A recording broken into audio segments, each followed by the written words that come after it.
Hello students, आगे हम discuss करते हैं। हमारा नेक्स्ट टॉपिक है इलेक्ट्रिकल कंडक्टेंस। इलेक्ट्रिकल कंडक्टेंस क्या होता है? बेसिकली जितने भी कंडक्टर होते हैं सबका कुछ ना कुछ रेसिस्टेंस होता है। तो रेसिस्टेंस के रेसिप्रोकल को ही हम क्या कह देते हैं? इलेक्ट्रिकल कंडक्टेंस कहते हैं।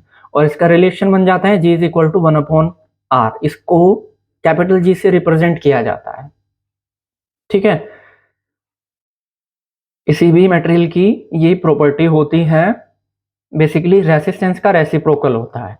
ठीक है, और ये स्केलर क्वांटिटी है। ठीक है, इसकी यूनिट क्या बन जाएगी? देखिए, यहां से रेसिस्टेंस की यूनिट हम रखते हैं ओम। तो ये क्या बन जाएगा? ये बन जाएगा ओम इनवर्स, और इसी को हम सीमन भी कहते हैं। ठीक है, और अब इसकी डायमेंशन क्या बनेगी? डायमेंशन हम निकाल सकते हैं, कैलकुलेट कर सकते हैं। देखिए, हमारे पास रिलेशन होता है G is equal to 1/R। तो यहां से हम क्या करेंगे? पहले हमें रेसिस्टेंस की डायमेंशन निकालनी पड़ेगी। और रेसिस्टेंस की डायमेंशन हम कैसे निकालेंगे? हमारे पास एक रिलेशन होता है R is equal to V/I। That means ये ओम्स लॉ है। अब हमें यहां से सबसे पहले जो V है, पोटेंशियल डिफरेंस से इसकी डायमेंशन निकालनी पड़ेगी। तो पोटेंशियल डिफरेंस बेसिकली क्या होता है? ये होता है हमारे पास V is equal to W/Q। यहाँ से पहले पोटेंशियल डिफरेंस के डायमेंशन निकालो। तो W की जो डायमेंशन है, W वर्क है, वर्क की डायमेंशन होती है M/L/2T-2। और Q क्या है? बेसिकली चार्ज है। चार्ज की जो डायमेंशन हो जाएगी, ये हो जाएगी 80। ठीक है, अब हमने क्या किया, इसको अच्छे से लिख लिया। ये हमारे पास हो जाएगा M/L/2T-3A-1। दैट मीन्स ये जो डायमेंशन है, ये पोटेंशियल डिफरेंस की डायमेंशन है। अब हमें क्या करना है? इसको यहाँ पे इस फॉर्मूले में पुट करना है। तो जो रेसिस्टेंस की डायमेंशन है वो निकल के आ जाएगी। तो रेसिस्टेंस की डायमेंशन क्या हो जाएगी? यहाँ से R is equal to V/I है ना। तो V अभी अभी हमने कैलकुलेट किया है इसके डायमेंशन को। ये है M/L/2T-3A-1। और I बेसिकली करंट है, तो करंट की डायमेंशन होती है एम्पीयर।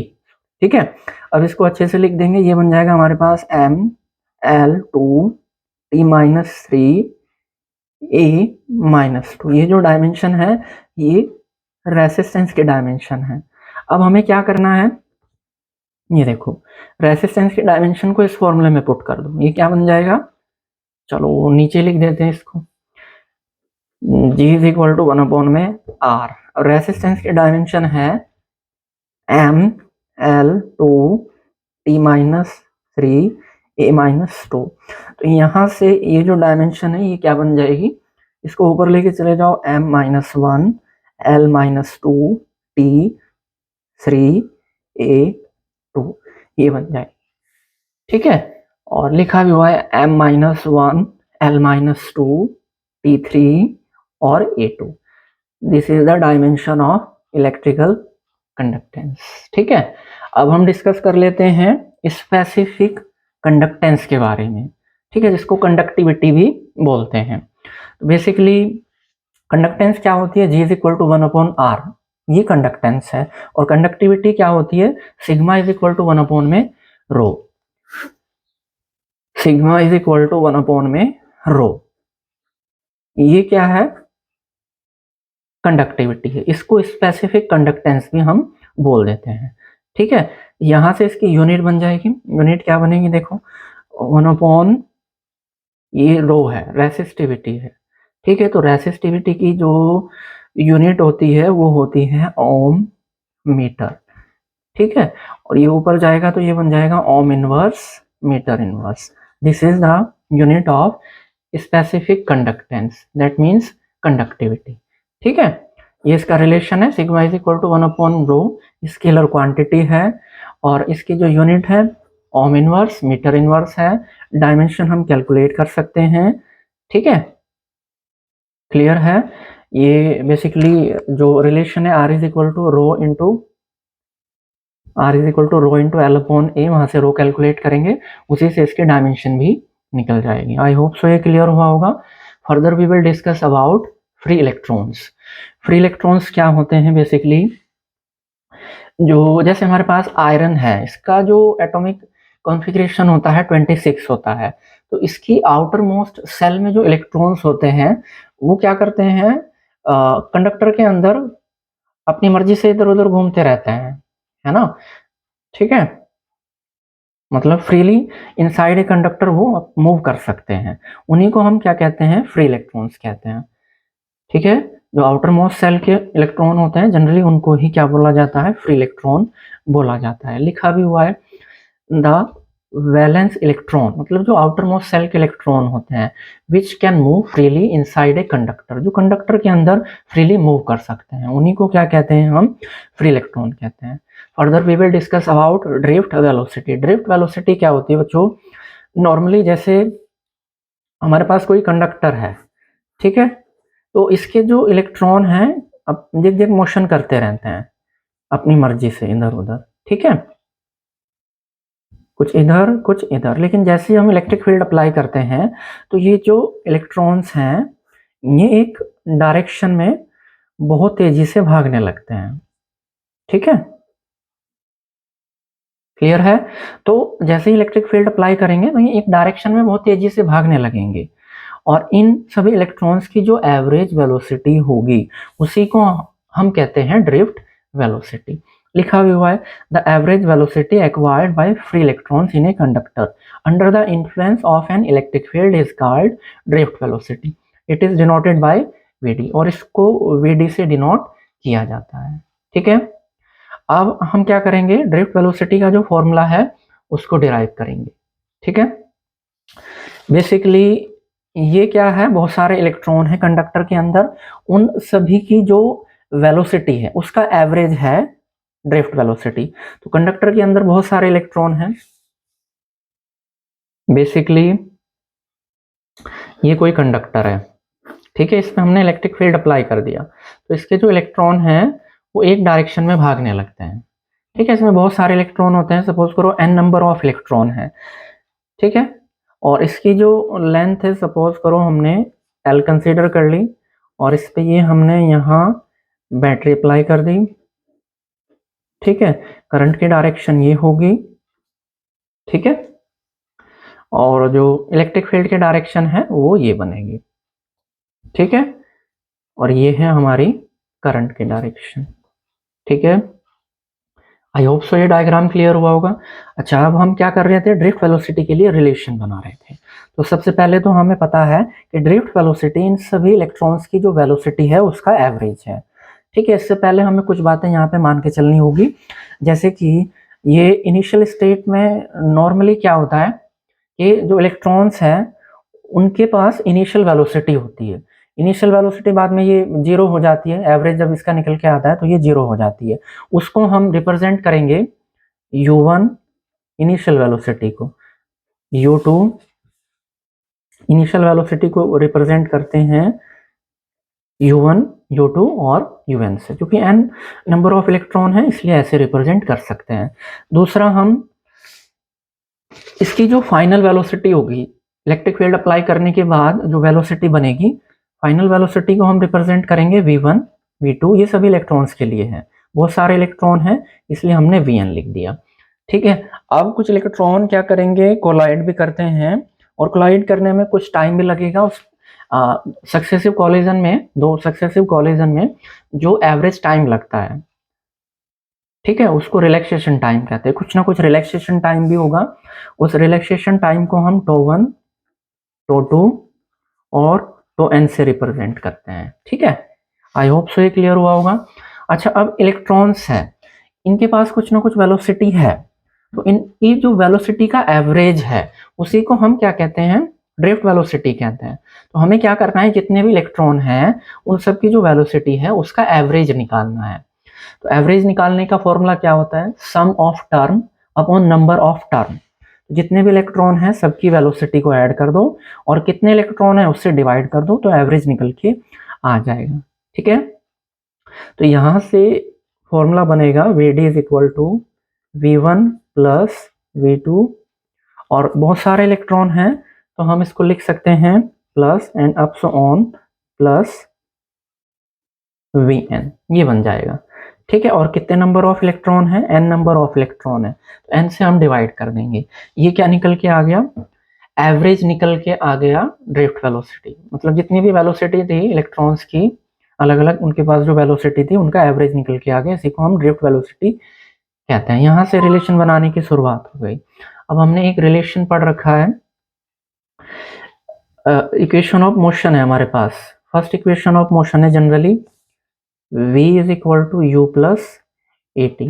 इसको थोड़ा सा मॉडिफाइड कर दिया इस कंडीशन के लिए, तो ये क्या बन जाएगी? v is equal to initial velocity तो u ही रहेगी, a एक्सेलरेशन है a ही रहेगा, लेकिन टो यहाँ पे टाइम है और यहाँ पे हम बात कर रहे थे रिलैक्सेशन टाइम की, तो ये इसकी जगह टो आ जाएगा। ये चेंज हो जाएगा फर्स्ट इक्वेशन ऑफ मोशन में। अब आपने क्या करना है, v की जगह ये जो वेलोसिटी है अलग अलग इलेक्ट्रॉन्स की v1 v2, तो ऐसे ही v1 हो जाएगा, यहाँ पे हम लिख देते हैं v1 is equal to u1 plus A, tau 1 हो जाएगा, और v2 हो जाएगा u2 प्लस ए, टो 2 हो जाएगा। अब इनको हमें यहाँ पे पुट करना है, ठीक है, तो पुट करते हैं। ये हमारे पास क्या बन जाएगा? ये बन जाएगा, थोड़ा नीचे कर देते हैं,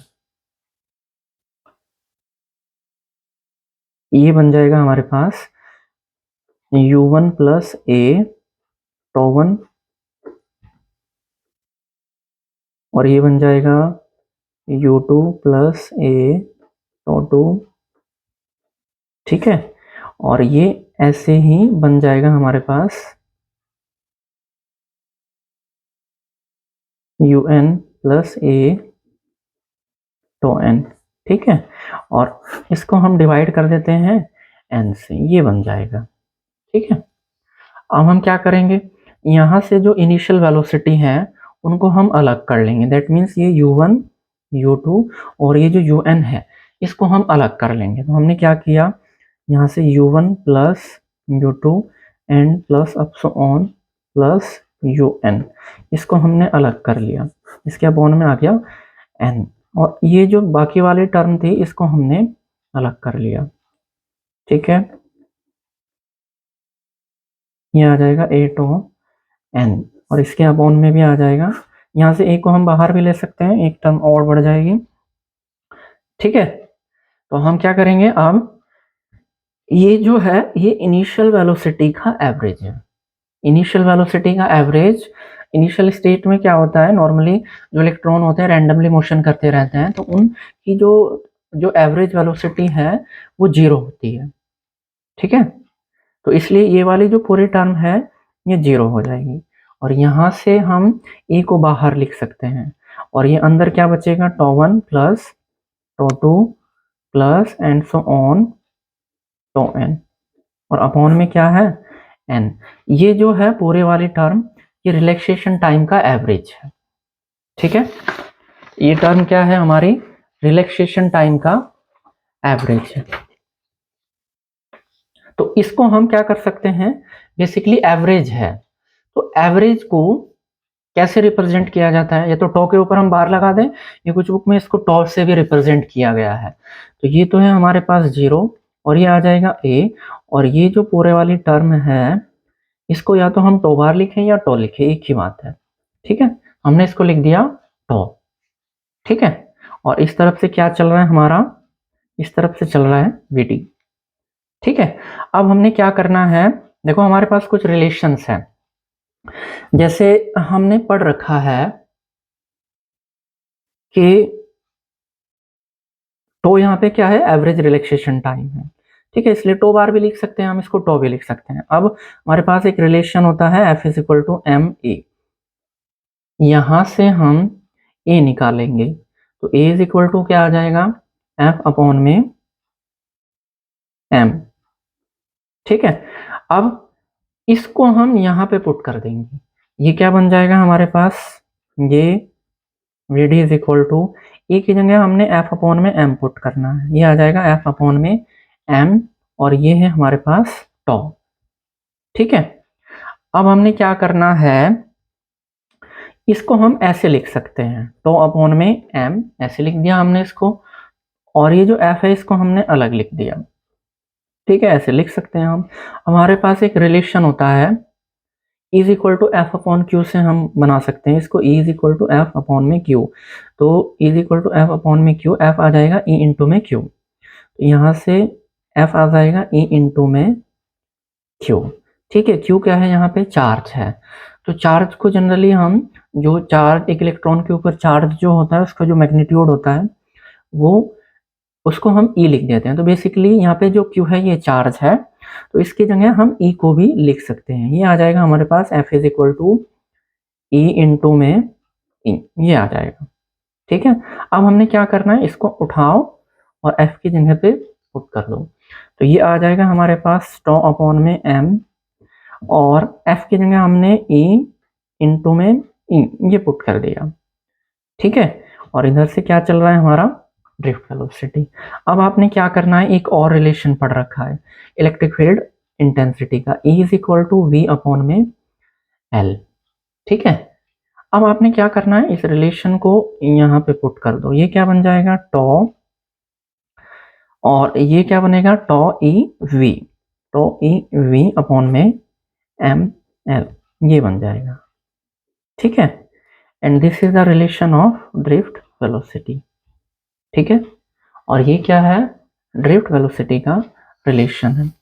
सब कुछ यहाँ पे लिखा भी हुआ है। ठीक है, वैसे तो मैंने एक्सप्लेन कर दिया, एक बार और एक्सप्लेन कर देते हैं।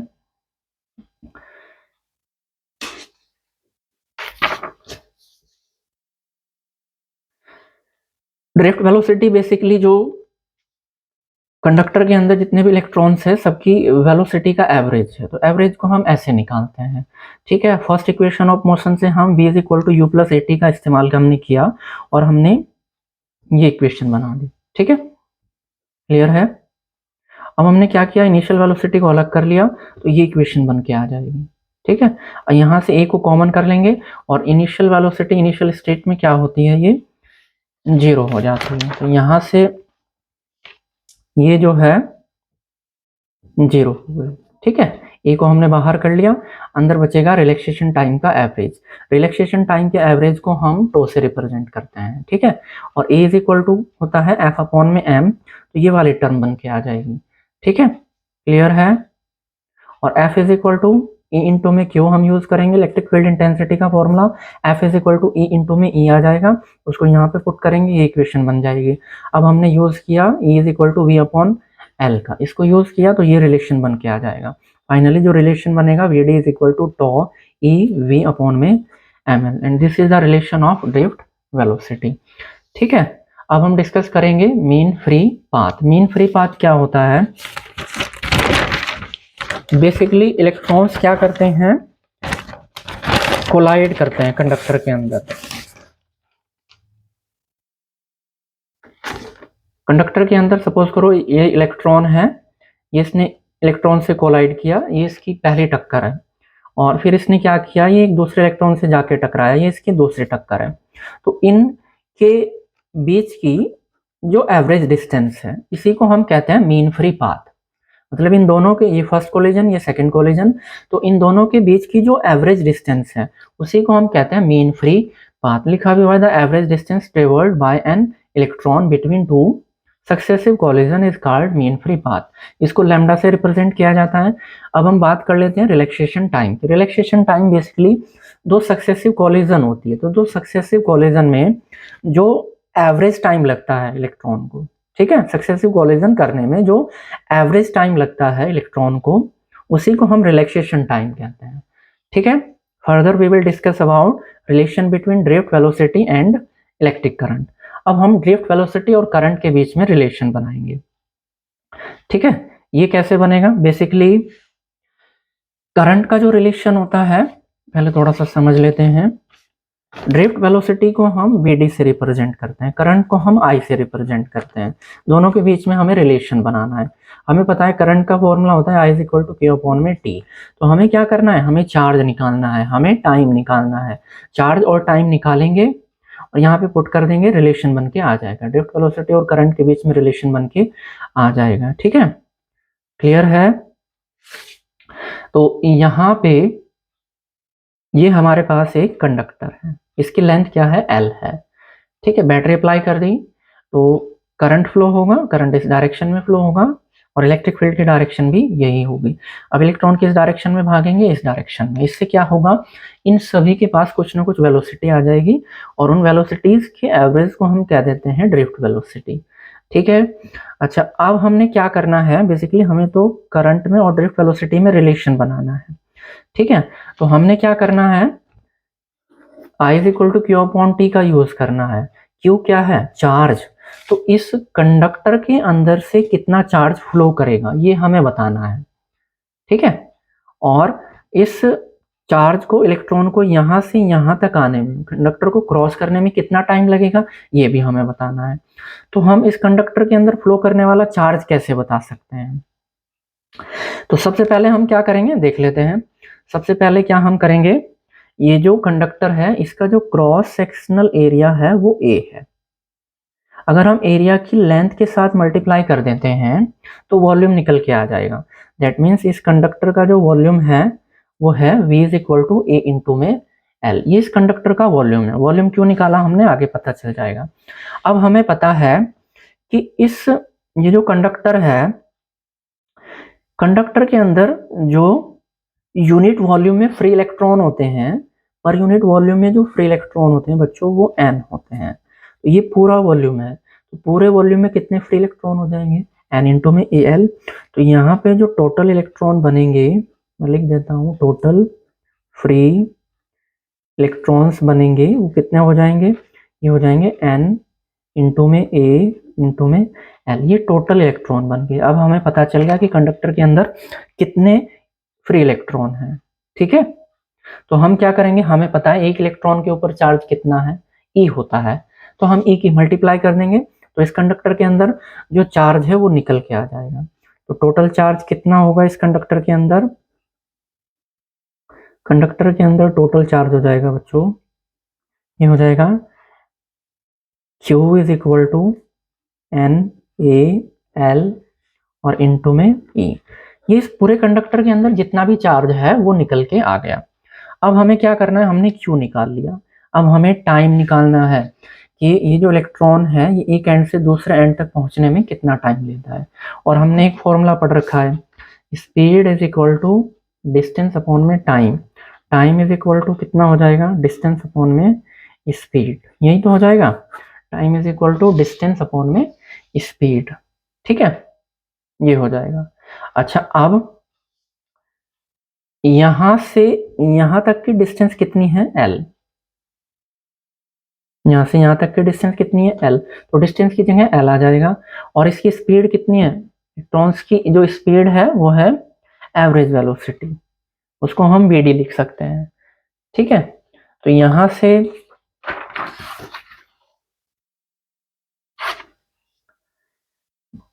यहां से जब हम टाइम निकालेंगे तो ये कितना बन के आएगा, कंडक्टर की लेंथ कितनी थी, L, और वेलोसिटी कितनी थी, VD। ठीक है, और यहां से ये हमने इसको मान लो इक्वेशन नंबर 2 और इसको मान लो इक्वेशन नंबर 1। अब आपने क्या करना है, आपने करंट का फॉर्मूला पता है, I is equal to Q upon में टी। देखो टी की वैल्यू भी है और क्यू की वैल्यू भी है, उठाओ यहाँ पे पुट कर दो। ठीक है, जब हम इस वैल्यू को पुट करेंगे तो ये बन जाएगा हमारे पास NaL इंटू में E। ठीक है, और अपॉन में क्या आएगा बच्चों, L अपॉन में VD, ये आ जाएगा। अब इसको हम क्या करेंगे, देखो ये अपॉन में है, ऊपर जाएगा ये, तो ये बन जाएगा हमारे पास NaLe और ये आ जाएगा इनटू में VD अपॉन में L। इस L से ये कट कट जाएगा, कैंसिल आउट हो जाएगा। तो जो रिलेशन बन के आएगा NeAVD। और इस तरफ क्या था, हमारा करंट चल रहा था। ठीक है, and this is the relation of between current and drift velocity. I is equal to NeAVD। I hope so ये क्लियर हुआ होगा। ठीक है, आगे बढ़ते हैं। आगे हम बात करते हैं कि ड्रिफ्ट वेलोसिटी और करंट के बीच में क्या रिलेशन होता है। बेसिकली जो ड्रिफ्ट वेलोसिटी होती है वो होती है I is equal to N E A V T, और करंट डेंसिटी होती है J is equal to I upon में ए। अब हमने ये पुट यहाँ आई को हमने यहाँ पे पुट कर दिया, और इसके अपॉन में क्या है ए, इससे ये कैंसिल आउट हो जाएगा। तो जो रिलेशन बन के आएगा वो होगा J is equal to N E V D. This is the relation between drift velocity and current density. Further we will discuss about classification of material in terms of conductivity. Conductivity के terms में जो material होते हैं उनको कितने part में divide किया गया है, ठीक है। कंडक्टिविटी की टर्म्स में ही ये क्लासिफिकेशन क्यों किया गया है। बेसिकली कंडक्टेंस होती है G is equal to 1/R, और R क्या है, मान लो ये लेंथ के जैसे, ये बहुत सारे फैक्टर हैं जिसके साथ ये रेसिस्टेंस चेंज होता रहता है। लेंथ चेंज होगी तो रेसिस्टेंस चेंज हो जाएगा, क्रॉस सेक्शन एरिया चेंज होगा तो रेसिस्टेंस चेंज हो जाएगा, ठीक है। तो इसके बेसिस पर क्लासिफिकेशन मटेरियल का नहीं किया जा सकता है।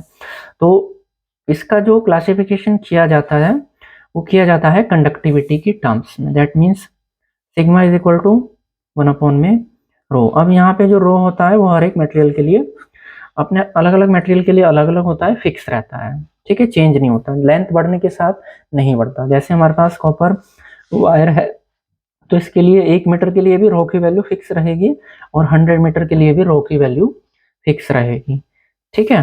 Further we will discuss about classification of material in terms of conductivity. Conductivity की टर्म्स में हम मटेरियल को डिस्कस करेंगे कि मटेरियल को कितने पार्ट में डिवाइड किया गया है, ठीक है। अच्छा, सबसे पहले इसमें इंसुलेटर है। इंसुलेटर वो सब्सटेंस होते हैं, इंसुलेटर वो सब्सटेंस होते हैं बच्चों जिनकी कंडक्टिविटी क्या होती है, बहुत ही स्मॉल होती है, ठीक है, स्मॉल होती है या नील होती है। जैसे ग्लास है और रबर है, ठीक है, इनकी कंडक्टिविटी क्या होती है, बहुत ही स्मॉल होती है। बेसिकली इनके लिए जो सिग्मा होता है वो अप्रोक्स होता है 10⁻⁸ ओम इनवर्स और मीटर इनवर्स, ठीक है। 10⁻⁸ काफ़ी कम है। तो इंसुलेटर के लिए जो कंडक्टिविटी होती है वो बहुत ही लो होती है या नील होती है, ठीक है। और अब हम बात करते हैं कंडक्टर की। तो कंडक्टर बेसिकली जिनकी जो कंडक्टिविटी होती है वो बहुत ही हाई होती है। जैसे कॉपर है हमारे पास, और सिल्वर है और एल्यूमिनियम है, इनकी कंडक्टिविटी बहुत ही ज़्यादा हाई होती है, ठीक है। अप्रॉक्स ये ग्रेटर देन होती है 10⁴, इससे ज़्यादा ही होती है, ये अप्रोक्स है, ठीक है। ओम इनवर्स, मीटर इनवर्स, ठीक है। अब हम बात करते हैं सेमीकंडक्टर की। तो सेमीकंडक्टर बेसिकली वो सब्सटेंस होते हैं जिनकी कंडक्टिविटी इंसुलेटर और कंडक्टर के बीच में लाई करती है, ठीक है। These are the materials whose conductivity is lie in between that of insulator and conductors, ठीक है। कितनी होती है ये अप्रोक्स, ये होती है 10⁻⁸ और 10⁴ के बीच में अप्रोक्स है ये, ठीक है। आई होप सो ये क्लियर हुआ होगा, ठीक है। एक बात हम यहाँ पे डिस्कस करना भूल गए थे कंडक्टिविटी में, कंडक्टेंस बेसिकली कंडक्टेंस की जो यूनिट बताई, कंडक्टेंस का जो फॉर्मूला था G is equal to 1/R। तो ये 1/ओम इसकी यूनिट बनती थी, दैट मीन्स ओम इनवर्स, और इसी को हम सीमन भी बोलते हैं। ये आई थिंक मैंने बताया था या नहीं बताया था, कोई बात नहीं, रिपीट हो जाएगा, ठीक है। आई होप सो ये आपको क्लियर हुआ होगा, ठीक है। फर्दर हम डिस्कस करेंगे अपने नेक्स्ट वीडियो लेक्चर में। अगर कोई डाउट आपको लगे तो आप कमेंट बॉक्स में मैसेज कर सकते हैं, ठीक है, आपको रिप्लाई ज़रूर किया जाएगा, ठीक है। मिलते हैं आपसे नेक्स्ट वीडियो लेक्चर में।